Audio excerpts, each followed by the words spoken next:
Maak my gebed 'n verskil. Wat 'n verskil maak dit as ek nie bid nie? Dit voel nie vir my dat die wêreld gaan stil staan nie. En tog, volgens die Bybel is gebed geweldig belangrik. So belangrik dat selfs Jesus nie daar sonder kon nie. Wat my bekommer is, ek kom baie keer baie goed daar sonder klaar.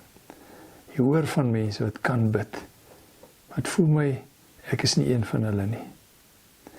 En tog, as ons na die Bybel kyk, is gebed 'n basiese deel van enige gelowige se lewe. As verskeie spesialiteitsrigtings, jy kry mense wat beter boere is, of onderwysers, of prokureur, wat dit ook al mag wees. Al sou jy spesialiseer in 'n rigting, is daar basiese vaardighede, wat elke mens moet hê. Elkeen moet minstens kan lees, en een of ander taal praat. Dit moet almal kan doen. Of ek al van hou of nie.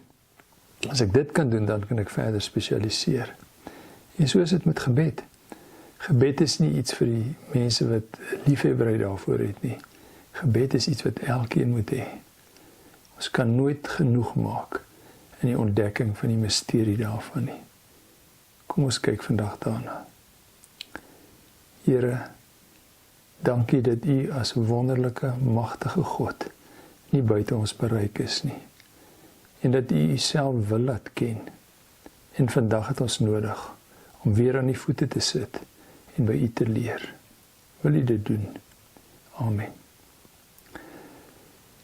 Ons lees Openbaring 5 van vers 1 af. In die regterhand van hom wat op die troon sit, het ek 'n boekrol gesien, wat aan die voor- en aan die agterkant vol geskrywe was, en wat met 7 seels goed verseël was. Toe het ek 'n sterk engel gesien, wat met 'n harde stem uitroep, wie is waardig om die boek oop te maak, deur die seels daarvan te breek? Maar niemand in die hemel, of op die aarde, of onder die aarde was in staat om die boek oop te maak en daarin te kyk nie. Ek het baie gehuil, omdat daar niemand gekry is wat waardig was om die boek oop te maak en daarin te kyk nie. Toe sê een van die ouderlinge vir my, moenie huil nie. Kyk, die leeu uit die stam van Juda, die afstammeling van Dawid, het die oorwinning behaal en kan die boek met die 7 seels oopmaak. Toe het ek voor die troon wat omring was, deur die 4 lewende wesens, tussen die troon en die ouderlinge, 'n lam sien staan, die een wat geslag was. Hy het 7 horings en 7 oë gehad. Die 7 oë is die 7 geeste van God, wat oor die hele aarde uitgestuur is. Hy het toe gegaan en die boek ontvang uit die regterhand van hom, wat op die troon sit. Net toe die lam die boek neem, het die 4 lewende wesens en die 24 ouderlinge voor hom gekniel. Elkeen van hulle het 'n siter gehad en 'n goue bak vol wierook, die gebede van die gelowiges. Toe sing hulle 'n nuwe lied. Tot sover. Een van die misteries van die skepping is, hoe werk dinge? Waar gaan alles heen? Waar gaan die einde wees? Weet iemand wat aangaan? En hierdie misterie word in Openbaring aangespreek as ons hoor, ja, daar is iemand wat weet. Nou dit word vir ons so vertel. Daar word gesê dat in die regterhand van die een wat op die troon sit, God, sê Johannes, het ek 'n boekrol gesien. Nou dis in daai tyd het hulle op perkamente, so 'n lang stuk leer, het hulle geskryf en dan klomp opgerol. En so hy sê, ek het 'n boekrol gesien, wat aan die voor- en die agterkant volgeskrywe was. So alles wat geweet moes word, was daar neergeskryf. Hy was volgeskryf. Al die kennis was daarin gewees. En as hierdie boekrol toegebind, sê hy, met 7 seels, wat goed verseël was. En so daai seël wat hulle as hulle hom ombind, dat hulle brand hom, dat jy hom nie kan oopmaak nie. As die seël gebreek is, weet jy, iemand het hom oopgemaak.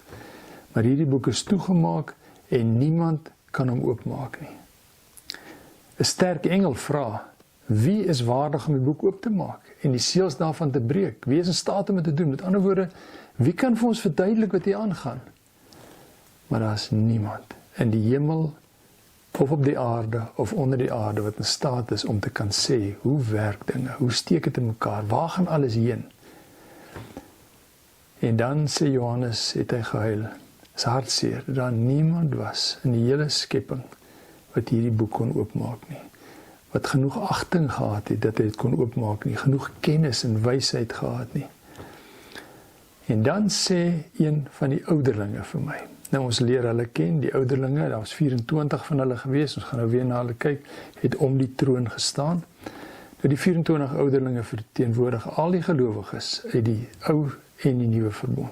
Die 12 stamme van Israel, plus die 12 apostels in die Nuwe Testament. Soos al die gelowiges is saam. Een van hierdie ouderlinge sê, moenie huil nie, want kyk, die leeu uit die stam van Juda, die afstammeling van Dawid, hy die oorwinning behaal. Hy kan die boek met die 7 seels oopmaak.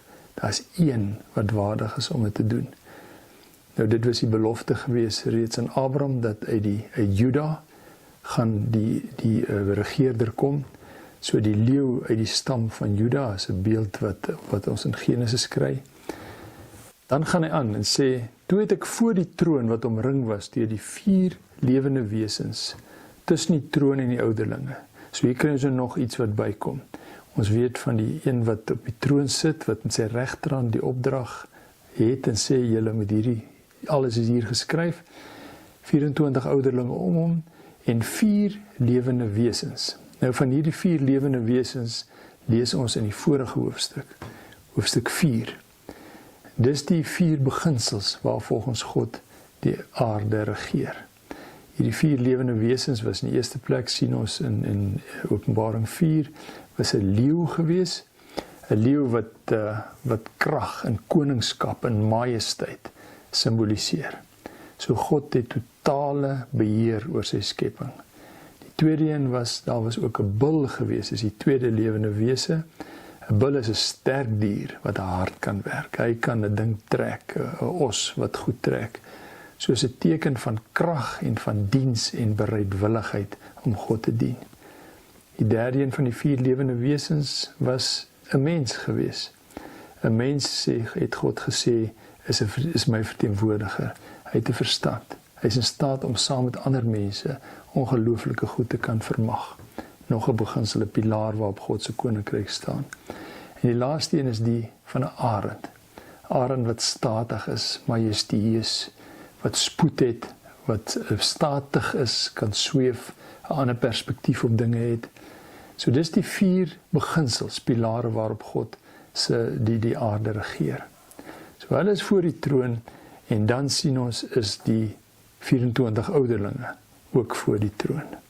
So vers 6 sê, toe het ek voor die troon wat omring was van die 4 lewende wesens, tussen die troon en die ouderlinge, 'n lam sien staan. Die een wat geslag was. Nou dis Jesus, wat met sy lewe die prys betaal het. Hy is die lam.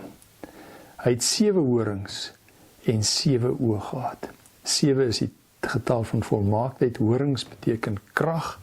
So hy was volmaak. Hy was 7 sterk gewees. 7 horings gehad. Hy was geweldig sterk gewees. En hy het 7 oë gehad. Volmaakte insig. Hy kon 7 sien. Dis volmaak sien. Nou word vir ons verduidelik, hierdie 7 oë was die Heilige Gees. Die 7 oë is die 7 geeste van God, wat oor die hele aarde uitgestuur is. Hy het toe gegaan en die boek ontvang uit die regterhand van hom wat op die troon sit. So daar gaan vir ons verduidelik word, hoe werk dinge? Hoe lyk die toekoms? En dan hierdie gedeelte, vers 8. Net toe die lam die boek neem, het die 4 lewende wesens en die 24 ouderlinge voor hom gekniel. Hulle het hom aanbid. God se beginsels het hulle voor hom neergelê. En die 24 ouderlinge het voor hom gekniel. Elkeen van hierdie ouderlinge het 'n siter gehad. 'n Siter was 'n instrument wat vreugde, jy het jou lof aan God gesing deur 'n siter te gebruik. So daar was vreugde gewees, daar was lof aan God, het hulle in hulle een hand gehad. En 'n goue bak vol wierook. in hierdie ongelooflike ding wat gaan gebeur, en die hele res van Openbaring gaan nou afspeel. En hierdie ongelooflike ding is daar 'n paar beginsels. Dis die 4 lewende wesens met hulle beginsels, die ouderlinge, die gelowiges wat saam is. Dis die siter, die lof aan God. En dan die bak met wierook. Wierook is 'n reuk wat aangenaam is. As jy dit ruik, is baie keer as mens lank weg was en jy stap weer in jou huis en dan ruik jy, ons is terug, dis ons huis hierdie. Die wierook wat 'n teken is van God se nabyheid en God se warmte. En dan hierdie woorde. Hierdie bak van wierook wat deel was van hoe God die skepping vir ons oopsluit, was die gebede van die gelowiges. My gebed, elkeen van ons se gebed, daai gebed wat ek gedoen het en nie gedink het is so belangrik nie. God gebruik my gebed. Op 'n sekere stadium sê Jesus, nou soek ek die gebede van die gelowiges. En voor God bestaan tyd nie. In Romeine 8 vers 6 en 27 sê dit verskriklik mooi, dat ons as mense beperk is in wanneer ons bid, maar die Heilige Gees vat ons gebed en hy maak dit mooi. So is nie dat hierdie klomp gebede soos konfetti gegooi word nie. Elke gebed word gebruik. Elke gebed word geneem. Dis soos wanneer 'n belangrike persoon by 'n groot funksie aankom en die rooi tapuit uitgelê is en hy stop en daar word 'n aankondiging gemaak. Die prins of die koning van dit arriveer nou en mense word stil en hy stap op die tapuit voor na waar hy moet wees. So is my gebed, my beperkte gebed wat ek sommer net so vinnig gebid het, nie besef het wat 'n rol dit kan speel nie, word gebruik deur God. Hy versamel almal, al die gebede van al die gelowiges deur al die eeue word versamel. En wanneer God die skepping ontsluit, wys hoe alles werk, vir almal wat deur al die eeue gelei het en swaar gekry het en nie verstaan het nie, as God dit vir hulle oopsluit, wat is daar? Die gebede van die gelowiges. Elke gebed van ons wat ons bid, word versamel, gehou, vir daardie geleentheid as God alles oopmaak. En dit maak dat ek anders bid. Dit maak het gebed vir my kosbaar word, as ek weet, maar dit wat ek nou sê, gaan God gebruik. Ek hoef dit nie raak te sê nie, die Heilige Gees sal dit mooi maak. Hy sal dit indrukwekkend laat lyk, sodat as ek my beurt kry op die tapuit, en God aankondig die gebede wat ek gebid het, gaan ek sê, sjoe, ek kan nie besef, dit is so mooi en dit is so belangrik nie. Gebed is geweldig belangrik. Kom ons gebruik die misterie daarvan. Here, dankie dat U in die groot raadsplan ons gebede gebruik. Dankie dat ons U kan vertrou met wat U doen. Dankie dat U ons nooit onwaardig behandel nie. Dat U dit wat ons in eenvoud met 'n beperkte, op 'n lomp manier sê, mooi maak. En dit gaan gebruik soos ons nooit kan besef nie. En daarom wil ons bid. Ons wil hê ons gebede moet deel wees van U plan. Help ons, Here. Amen.